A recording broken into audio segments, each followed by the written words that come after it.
Buenos dias, TikTokers and YouTubers. ¿Cómo estás? Got the Clue Man coming at you from Puerto Rico, Boricua. Getting ready to go out and do some weed whacking. That's what happens when you buy a house in Puerto Rico or in the tropics. You spend the majority of your time weed whacking the jungle to keep it from growing over your property. Any hoozle. Um, I want to talk to you guys today a little bit about this vote that is going on to keep the government afloat. It's kind of funny because I came down here to get away from the news cycle and relax. And the only news I've been paying particular attention to is whether or not I'm going to get paid. I'm a disabled vet. I've got about 20 good minutes of weed whacking potential in front of me here before my back gives out. But I'm going to get after it anyway. If I can do 20 minutes a morning, I should have it done in a week. And then a week after that, I get to start over.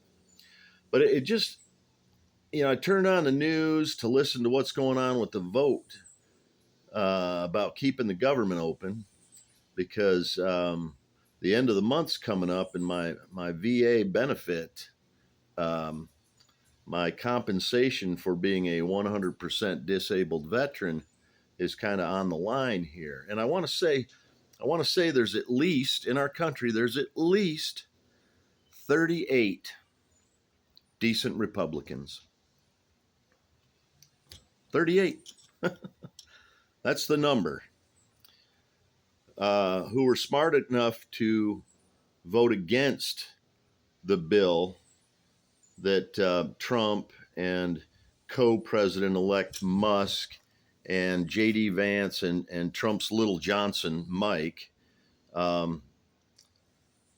put forth. I mean, there were at least 38 Republicans who were against the idea of removing $190 million from pediatric cancer research. And they were against taking away all kinds of funding for like early detection of breast cancer or premature labor or cervical cancer.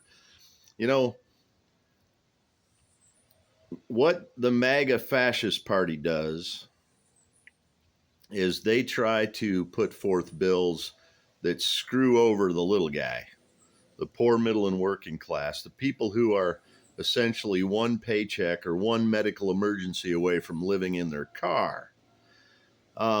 They never vote against a bill that grants corporate welfare to billionaires and oligarchs whose companies are too big to fail.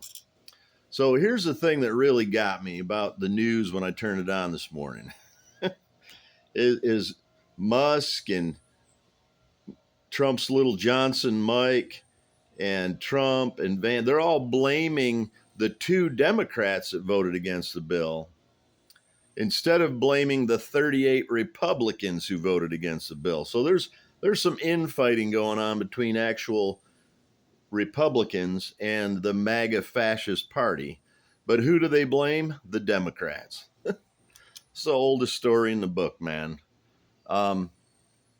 Listen, I'm against shutting the government down, but if it means taking money away from cancer research for kids, I'll gladly give up my VA benefits for a couple of months until they work this shit out, if they work this shit out. If it comes to a point where I never get paid again, I'll be all right for a while. But you know what? I can think of very few things worth going to war over. But one of them, harming my family. Another one, taking away my life and livelihood. And of course, there's that oath I swore, allegiance to 3 times because I got in the military, got out, got back in the military, got out, got back in the military, got out. Swore that oath 3 times. Then I worked for 2 police departments, swore a similar oath each time when working for police departments. So 5 times I swore an oath to protect this fucking country against all enemies, foreign and domestic. And now I'm feeling like I screwed up. And I'm not very proud of the fact that I swore an oath to protect a country full of dipshits that voted against me, my family, women, Hispanics, gay people, everybody. So, yeah. Anyway, I got to keep the news off and just keep weed whacking. There's your clues.